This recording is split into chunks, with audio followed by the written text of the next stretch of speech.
Salam, hər birinizi xoş gördük, əziz müəllimlər və abituriyentlər. Mən Şəlalə İbrahimova. Sizin ekranda gördüyünüz suallar isə dünən, yəni 15 iyun 2025-ci ildə OTK tərəfindən təşkil olunmuş 11-ci siniflər üçün nəzərdə tutulan biologiya suallarıdır.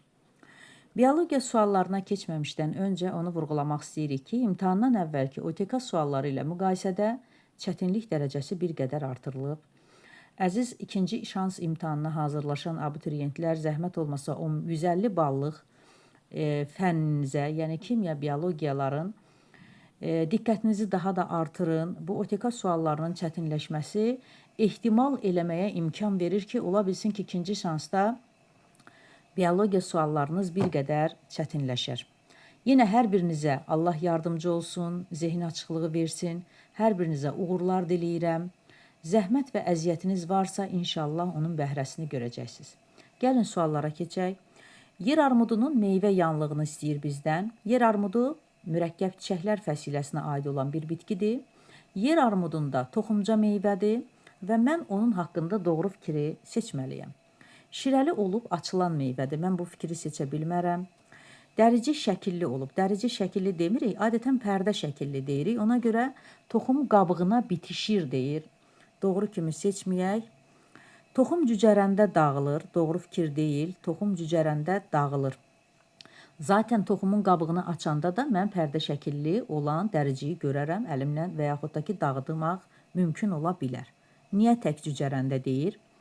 Pərdə şəkilli, bəli, burada artıq verib, pərdə şəkilli olub toxum qabığına bitişikdir. Doğrudur. Yumurtacıqdan inkişaf eləyir. Yer armudunun meyvə yanlığı deyəndə, burada toxumca meyvə nəzərdə tutur. Və toxumca meyvənin mən yumurtacıqdan inkişaf eləyir götürə bilmərəm. Meyvə yanlığı deyirsə, burada siz yumurtalığın divarından götürməliyik, yumurtacıqdan yox.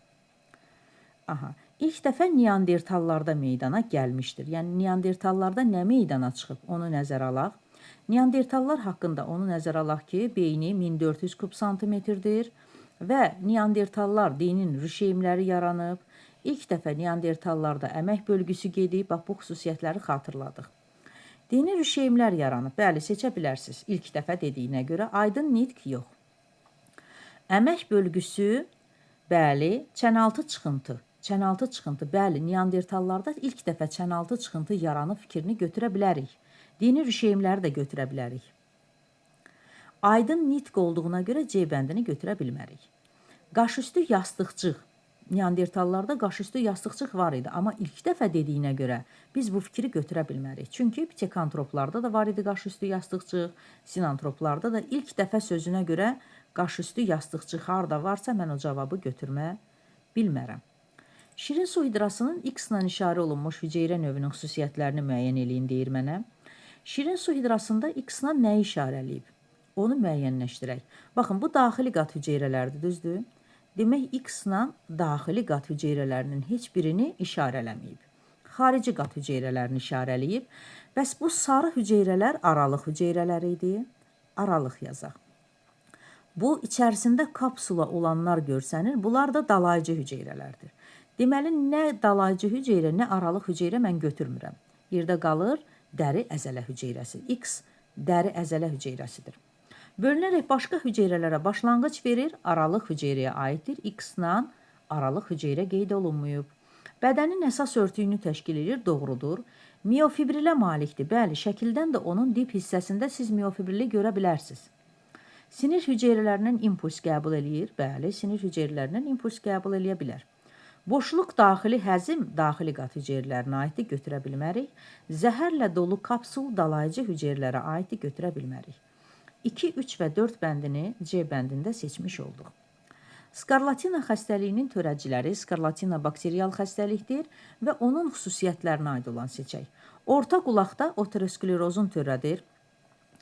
Orta qulaqda oteroskleroz üzəngi sümüyünün kirəçləşməsindən yaranır, skarlatina ilə əlaqəsi yoxdur. Mikroorqanizmlərin saprofit qrupuna aiddir. Saprofitlər çürüdücülərdir, skarlatina aid deyil.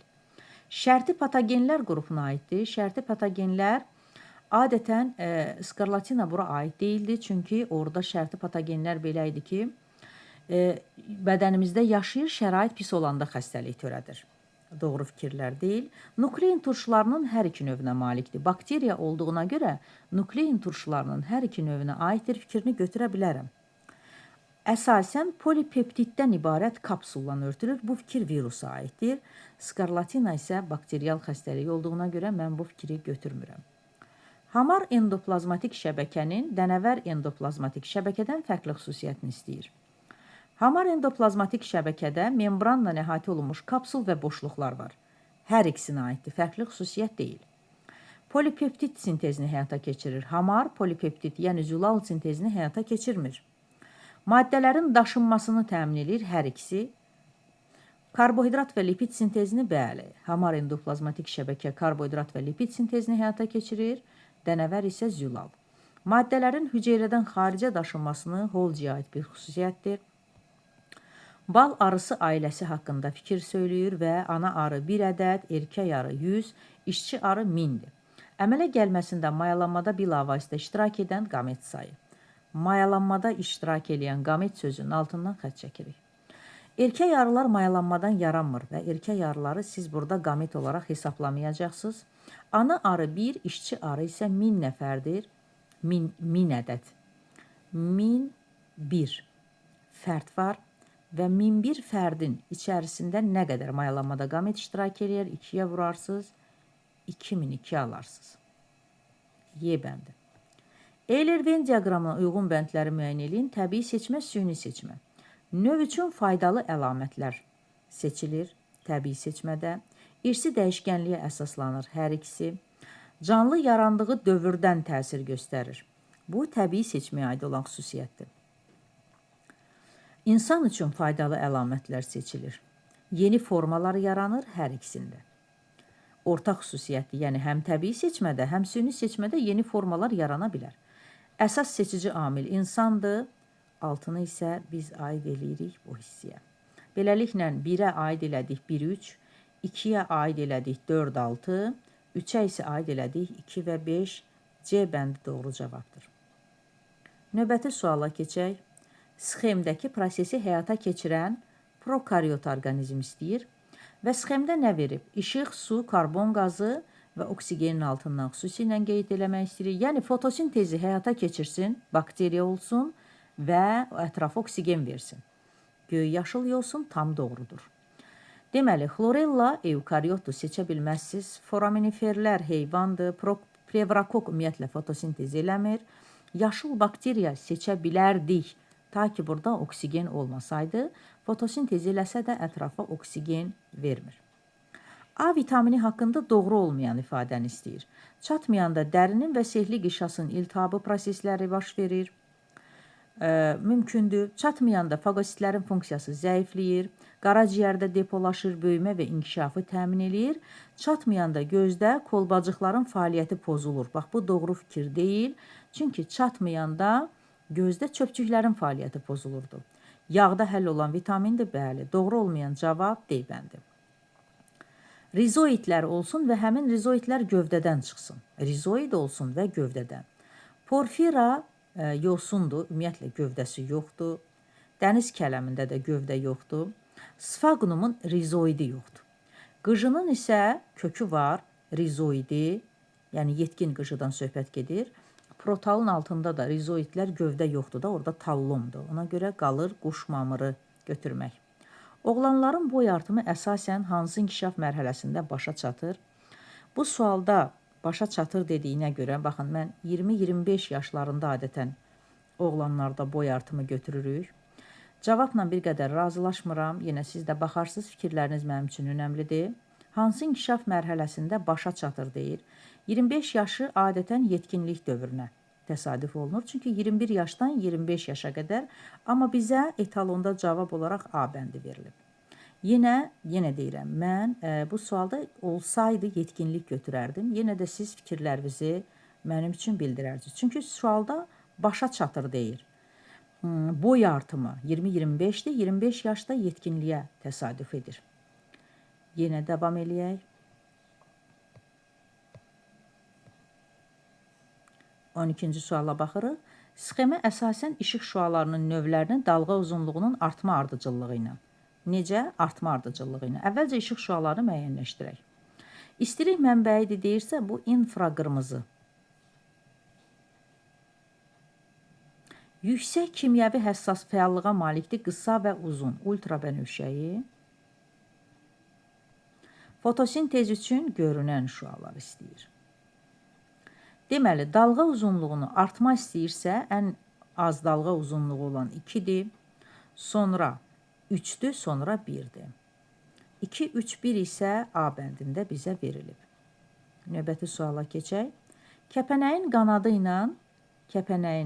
ilə, burada xət çəkildi, onu silim.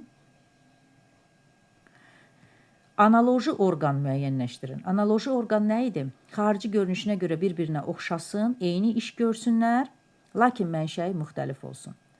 Bunların heç biri uçmağa xidmət eləmir. Baxın, A, B, C, D. Eyni işi görmürlər axı. Uçmağa xidmət eləyən Y bəndidir. O yarasanın qanadıdır. Bəs amma yarasanın qanadı ilə kəpənəyin qanadı eyni mənşəli deyil. İşləri eynidir, funksiyası eynidir, amma mənşəyi fərqlidir.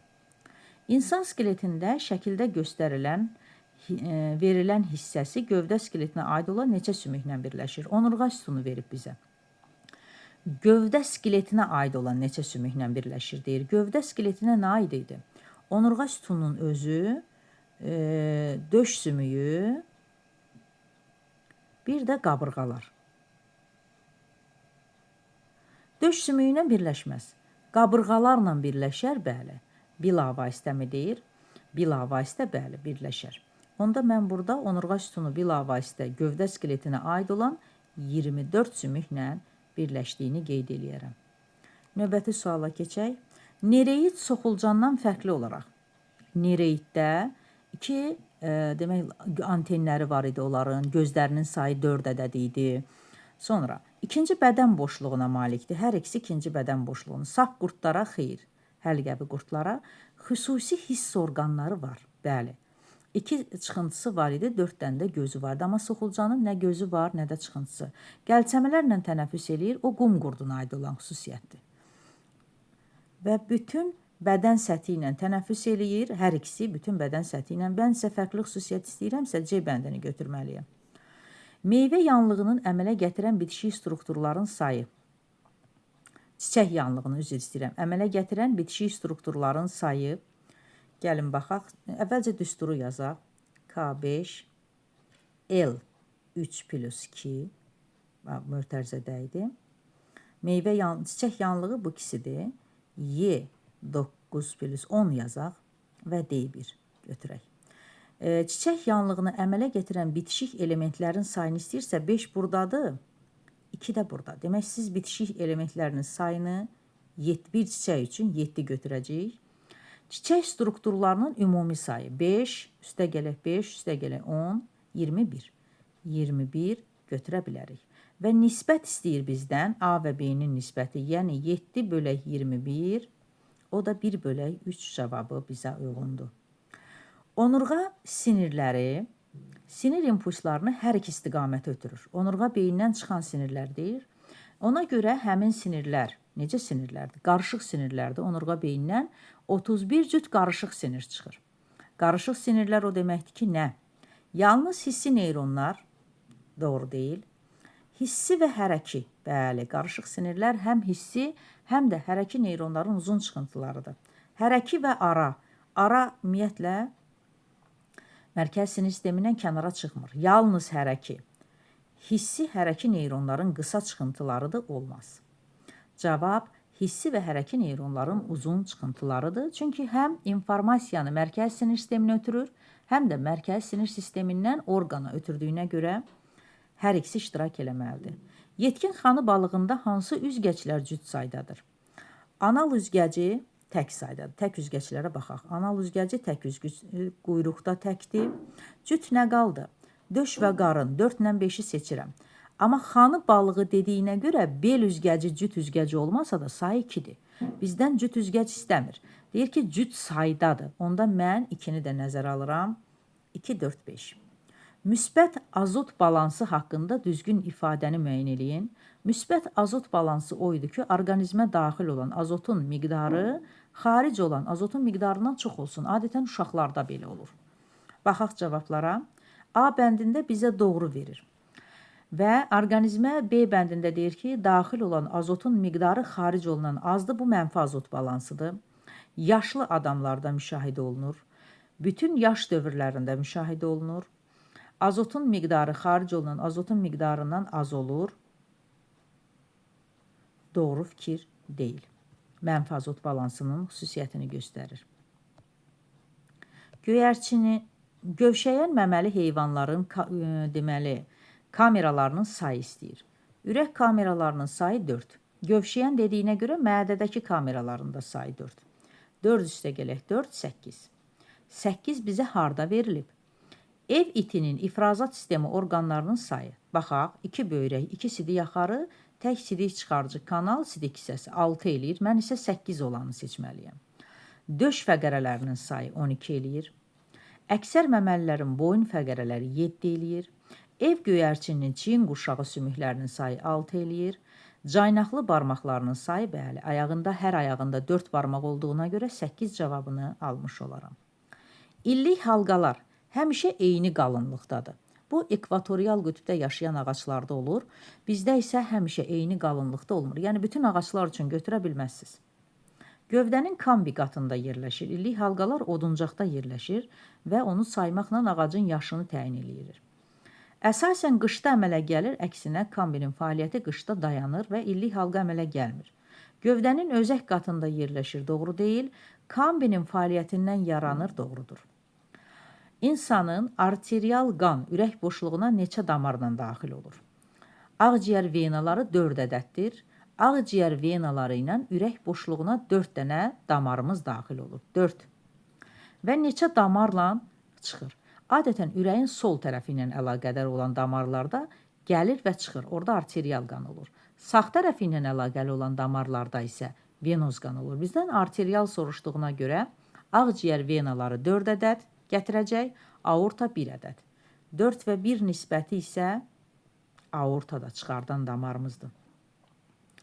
23-cü sual açıq sualdır. Dövr soruşur. Heyvanlar aləminin dəyişməsi. Onurğanın yaranması nə vaxtdır? Ordovikdə meydana gəldi və ordovikdə X-la verilən xüsusiyyət. Yəni, Z-in siz ordovik olduğunu təyin elədiniz. Bitkilər aləminin dəyişməsi. Ordovikdə bitkilərdə hansı dəyişiklik var, onu istəyir. Bitkilərin quruya çıxması. Bəli, mamırlar əmələ gəldiyinə görə ordovikdə bitkilərin quruya çıxmasını götürə bilərsiniz. Bir hüceyrəli yaşıl yosunlar olmaz, arxeidi bir hüceyrəlilər. İlk bitki toxmaları mamırlar yarandığına görə örtük, ötürücü və mexaniki toxmaları yarandı. Yarpaq və gövdə yarandı. Çılpaq toxumların meydana çıxması ordovikdə deyil. Demək, çılpaq toxumlar devondadır. Və qatır quyruqların meydana gəlməsi deyil, çünki hələ mamırlar yaranır. Mən seçdim 1, 3 və 4 bəndlərini. Erkək heterogametliyə malik diploid 2 evli çiçəkli bitki istəyir. 2 evli istəyir. Erkək də heterogametli, yəni erkək XY-dir. Deməli, uyğun olaraq dişi də XX olacaq da. Mərkəzi hüceyrənin mayalanmasında, baxın, bitkinin çoxalması zamanı mərkəzi hüceyrənin mayalanmasında, mərkəzi hüceyrə diploid, ona görə elə mən mərkəzi hüceyrəni XX götürürəm. X qameti daşıyan sperm iştirak elədi. Yaxşı, X-la mayalandırdın. 3 dənə X-in oldu. Yaranan toxumdan əmələ gələn bitki dişinin xüsusiyyətlərini daşıyacaq.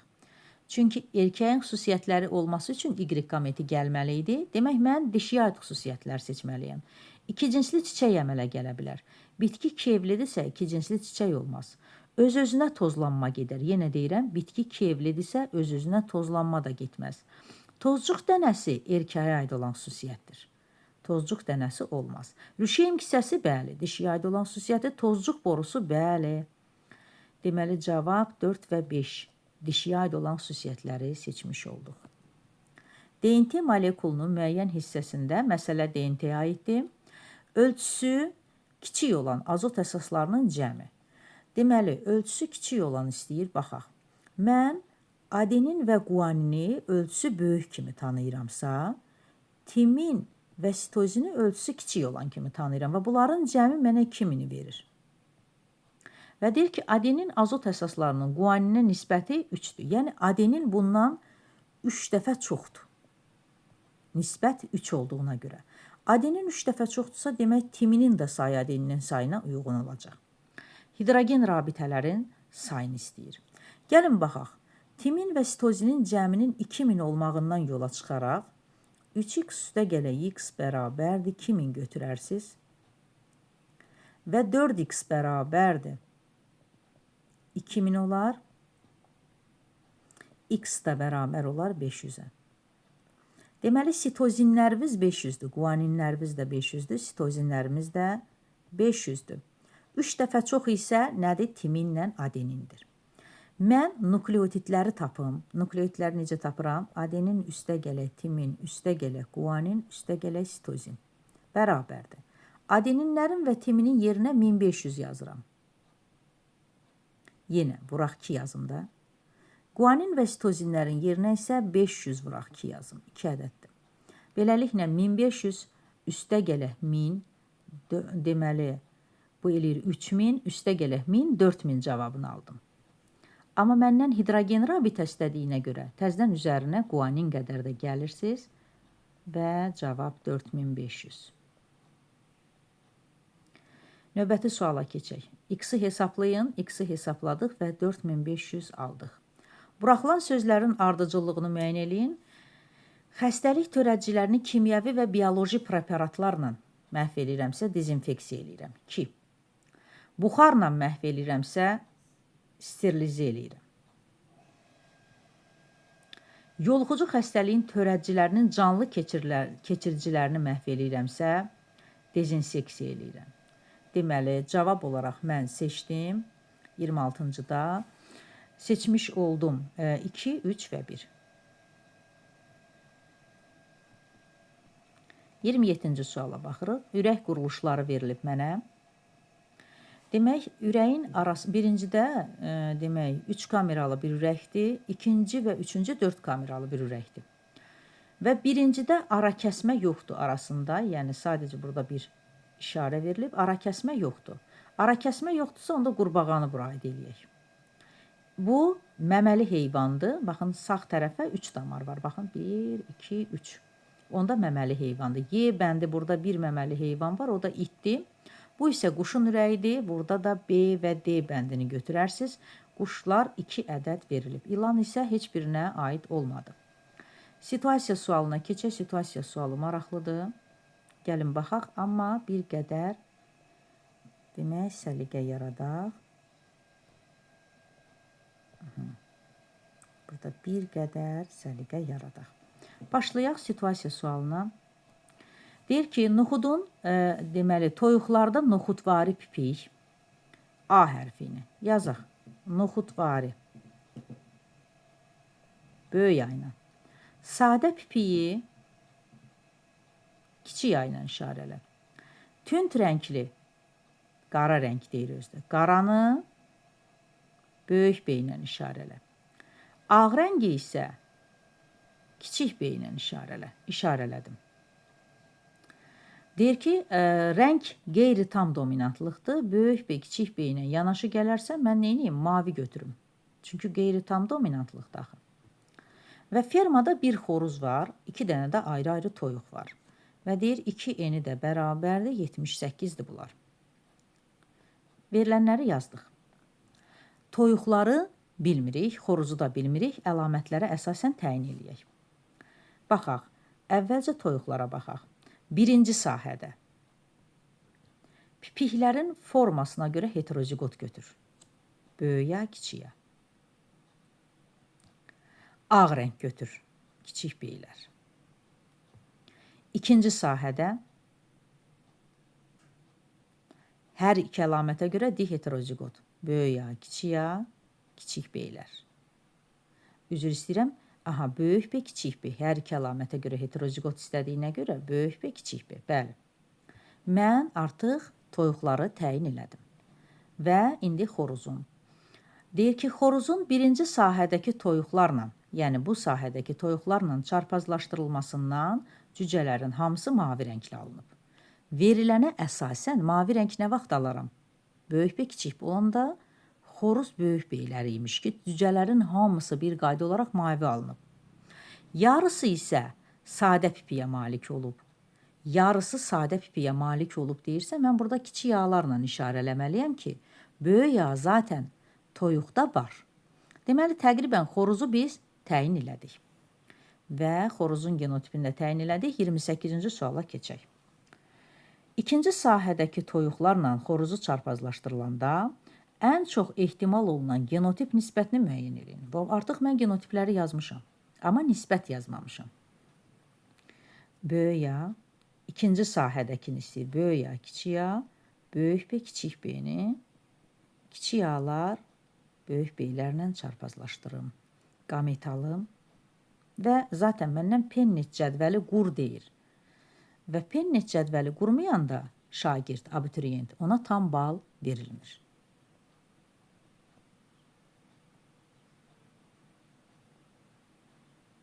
Buradan da bir qamet alarsınız. Baxaq.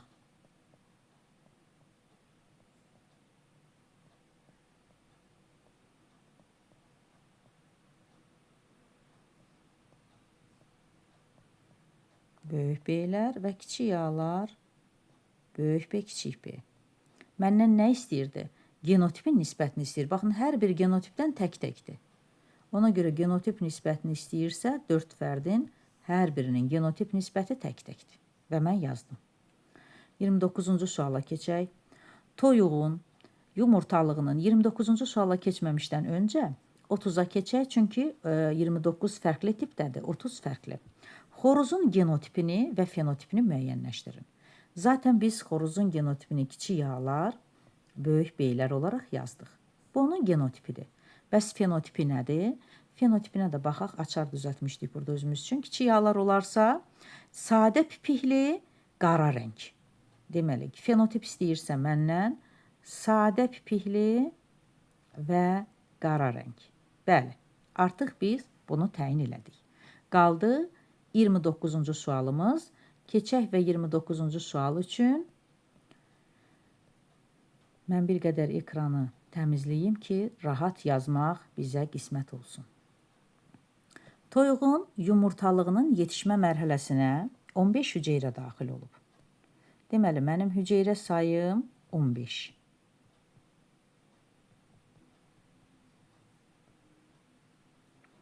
Və sonda əmələ gələn yönəlci cisimciklərdə 25Y cinsi xromosom var. Yönəldici cisimciyiniz bərabərdir 25.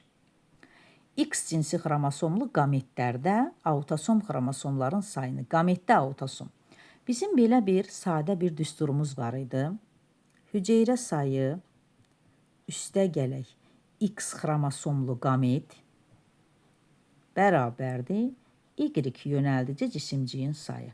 Hər şeyi yerinə yazıram. 15 hüceyrəm var.